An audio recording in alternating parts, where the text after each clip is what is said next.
হাতীউদ্ধৰ এজন পুৰুষৰ সৈতে বিবাহবশত আবদ্ধ হৈ এইবাৰ বিপদত পৰিছে অসম কন্যাৰ অংকিতাৰ কোঁৱৰ। মুম্বাইৰ এজন হাতীউদ্ধৰ মডেল নাম মাইলেন চমান। মাইলেন চমানৰ সৈতে বিবাহবশত আবদ্ধ হৈছিল গুৱাহাটীৰ যুৱতী অংকিতাৰ কোঁৱৰ।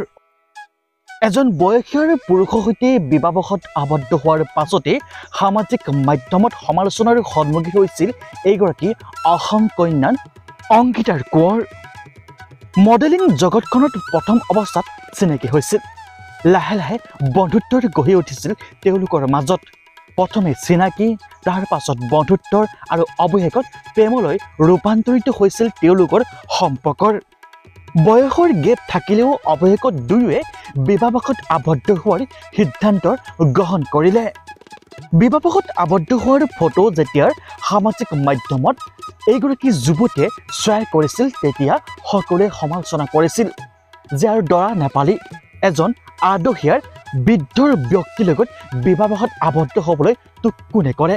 বহুতে কৈছিল এয়া ধনৰ লোভ, বহুতে আকৌ কৈছিল বৃদ্ধৰ লগত বিবাহবশত আবদ্ধ হৈ কি কৰিব খুজিছ, এয়া ধন নে আন কিবা। বহুতে আকৌ কৈছিল এয়া প্ৰকৃত প্ৰেম। কিন্তু বিবাহবশত আবদ্ধ হোৱাৰ আজি বহু বছৰ পাছত পুনৰ চৰ্চাৰ কেন্দ্ৰবিন্দু হৈ পৰিছে এইহাল দম্পতী। যুৱতীগৰাকীৰ ঘৰ গুৱাহাটীত আৰু যুৱকজনৰ ঘৰ হৈছে মুম্বাইত। এই হাতীউদ্ধৰ মডেলজনৰ মাইলেন চমান নামে পৰিচিত।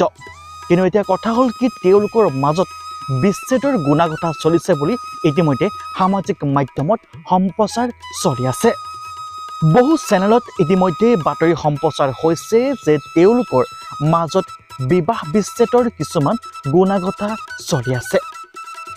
এতিয়া বহুতে প্ৰশ্ন কৰিছে যে হাতীউদ্ধৰ এজন পুৰুষৰ সৈতে বিবাহবশত আবদ্ধ হৈ বিপদত পৰিছে অসম কন্যা অংকিতা কোঁৱৰ। কিন্তু এই খবৰ কিমান সত্য এতিয়ালৈকে জানিব পৰা নাই। তেওঁলোকৰ ছ'চিয়েল মিডিয়াৰ হেণ্ডেলৰ পৰাও কোনো স্পষ্টীকৰণ দিয়া নাই। মাত্ৰ কিছুমান একাংশৰ চেনেলেহে বাতৰি সম্প্ৰচাৰ কৰি আছে যে তেওঁলোকৰ মাজত কিবা নহয় কিবা সম্পৰ্কৰ ছেট হৈছে। কিন্তু আজি অত বছৰে তেওঁলোকৰ মৰম, ভালপোৱা আৰু চেনেহবোৰে সামাজিক মাধ্যমত তোলপাৰ সৃষ্টি কৰি আহিছে। কিন্তু হঠাৎ এনে কি হ'ল যে তেওঁলোকৰ মাজত সম্পৰ্কবোৰ দূৰ হৈ গৈছে। এয়া আমি কোৱাৰ কথা নহয়, একাংশৰ সংবাদ মাধ্যমত বাতৰি ৰূপে প্ৰচাৰহে কৰিছে। পিছতে ওলাব ইয়াৰ প্ৰকৃত ৰহস্য। কিন্তু তেওঁলোক দুয়োৱে সুখত থাকক তাৰে কামনা কৰিছে অসমবাসী ৰাইজে। Bureau report, news 8 Assam.